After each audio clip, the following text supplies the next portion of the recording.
ಅದೊಂದು ಪ್ರಶ್ನೆ ಉಳ್ಕೊಂಡ್ಬಿಡ್ತೀವಿ. ಯಡಿಯೂರಪ್ಪನವ್ರನ್ನೂ ಹತ್ತಿರದಿಂದ ನೋಡಿದ್ದೀರಿ, ಜೊತೆ ಕೆಲಸ ಮಾಡಿದಿರಿ, ಈಗ ವಿಜೇಂದ್ರ ಅವ್ರನ್ನೂ ನೋಡ್ತಾ ಇದ್ದೀರಿ.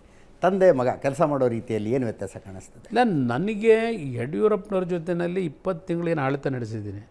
ನಾನು ಓಪನ್ ಸಭೆಯಲ್ಲೂ ಹೇಳಿದ್ದೀನಿ.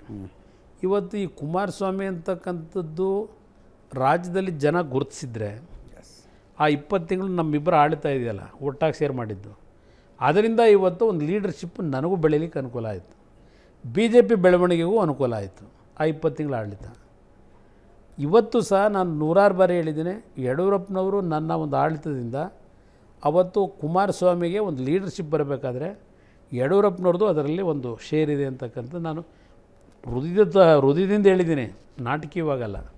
ಇವತ್ತು ನಾನು ಕುಮಾರಸ್ವಾಮಿ ಅನ್ನೋದು ರೆಕಗ್ನಿಷನ್ ಸಿಕ್ಕಿದರೆ ಆ 20 ತಿಂಗಳ ಆಡಳಿತ, ಅದಕ್ಕೆ ಅವರು ಒಬ್ಬರು ನನ್ನ ಏಳಿಗೆ ಕಾರಣ ಇರತಕ್ಕಂಥವ್ರು. ವಿಜೇಂದ್ರ ಜೊತೆಯಲ್ಲಿ ನಾನಿನ್ನೂ ಒಟ್ಟಾಗಿ ಕೆಲಸ ಮಾಡಲಿಕ್ಕೆ ಆಗಿಲ್ಲ ಅಷ್ಟೆ. ಆ ಥರ ಒಂದು ವಾತಾವರಣ ಇನ್ನೂ ಕ್ರಿಯೇಟ್ ಆಗಿಲ್ಲ.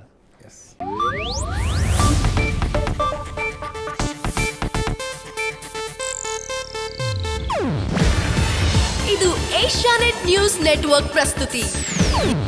ನೀವು ನೋಡ್ತಿದ್ದೀರಾ ಏಷ್ಯಾನೆಟ್ ಸುವರ್ಣ ನ್ಯೂಸ್.